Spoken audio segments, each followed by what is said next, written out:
আসলে যেটাই করো না কেন তার জন্য কিন্তু সময়ের প্রয়োজন হয়, তাই না বলো? দেখো এখানে কিন্তু আমি সারাদিন কী করছি না করছি সেটাই তোমাদেরকে একটা ছোট্ট মিনি ব্লগের মাধ্যমে তুলে ধরার চেষ্টা করেছি।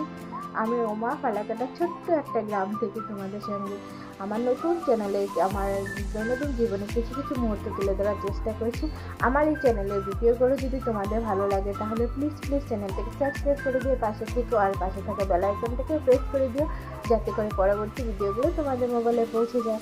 দেখো আমি এখানে কিন্তু সকাল সকাল ঘুম থেকে উঠে ফ্রেশ হয়ে নিয়েছিলাম, তারপর কিন্তু এক গ্লাস গরম জল খেয়ে চা বসিয়ে দিয়েছিলাম। চা খাওয়ার সঙ্গে সঙ্গে কিন্তু আমি প্রেশারে খিচুড়ি করেছিলাম, যেহেতু ঠান্ডার দিন প্রচণ্ড ঠান্ডা ছিল। খিচুড়ি খাওয়ার পর আমার রান্নাঘরের অবস্থাটা ভীষণ খারাপ ছিল, তাই কিন্তু সব কিছু পরিষ্কার করে একদম ধুয়ে মুছে পরিষ্কার করে অনেকটাই বেলা হয়ে গিয়েছিল। আর এখানে কিন্তু গ্যাসের বার্নারগুলোকে আমি ধুয়ে করে জলটা ঝরিয়ে রেখেছিলাম, আর দেখতে ভালো লাগছিল না বলে আমি আবার সেটিং করে ফেলেছি, কারণ আমার এগুলো না থাকলে একদমই ভালো লাগে না, কীরকম যেন লাগে। তাই আমি কিন্তু একটু শুকিয়ে গেলে আবার সেট করে ফেলি এগুলোকে। আচ্ছা যাই হোক, এখানে কিন্তু সেট করা হয়ে গেছে। আর এখানে দেখো কাজ করতে করতে আমার শরীরের অবস্থাটা সকাল থেকে তো এক ফোঁটাও সময় পাওয়া যায় না, এত কাজের চাপ।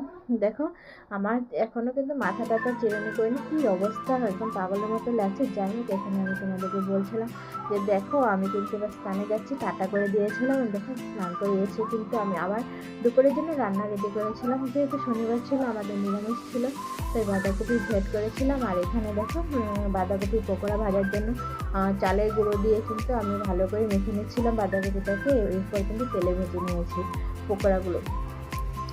পকোড়াগুলো ভাজার সঙ্গে সঙ্গে কিন্তু আমি সয়াবিনের তরকারি রান্না করার জন্য সব কিছু রেডি করে নিয়েছিলাম। পকোড়াগুলো ভাজা হয়ে গেলেই আমি সয়াবিনের তরকারিটা বসিয়ে দিব। দেখো পকোড়াগুলো কি সুন্দর হয়েছে না? এবার কিন্তু আমি সয়াবিনের তরকারিটা বসাবো। এর জন্য কিন্তু দেখো একটু গরম জল দিয়ে মশলাটাকে আর একটু ভালো করে কষিয়ে নিচ্ছি। যেহেতু নিরামিষ এতই ভালো, মানে সবসময় আমরা যেহেতু আদা রসুন পেঁয়াজ দিয়ে খাওয়া হয়, পেঁয়াজ রসুনটা খাওয়া হয়, নিরামিষটা একদমই বাড়ির বাচ্চারা পছন্দ করে না, তাই কিন্তু একটু ভালো করে মশলাগুলো কষিয়ে রান্নাটা করেছিলাম। আর এখানে কিন্তু ফোটানো জল দিয়েছি আমি সয়াবিনের তরকারির মধ্যে, যেন তাড়াতাড়ি হয়, কারণ প্রচণ্ড লেট হয়ে গেছিলো আমার বরের আবার দুটোর মধ্যে কিন্তু দুপুরে খাওয়াটা দিতে হয়, তাই কিন্তু আমি তাড়াতাড়ি করছিলাম। দেখো এর মধ্যে কিন্তু খেতে চলে এসছে, আমি কিন্তু জলটা রেডি করে নিয়েছি, এরপর কিন্তু ওকে খেতে দিব। আর এরই ফাঁকে কিন্তু আমি একটা পকোড়া খাচ্ছিলাম, এত গরম গরম বাঁধাকপি পকোড়া আমার ভীষণ ভালো লাগে। দেখো দাঁড়িয়ে দাঁড়িয়ে একটা পকোড়া খেয়ে নিয়েছি।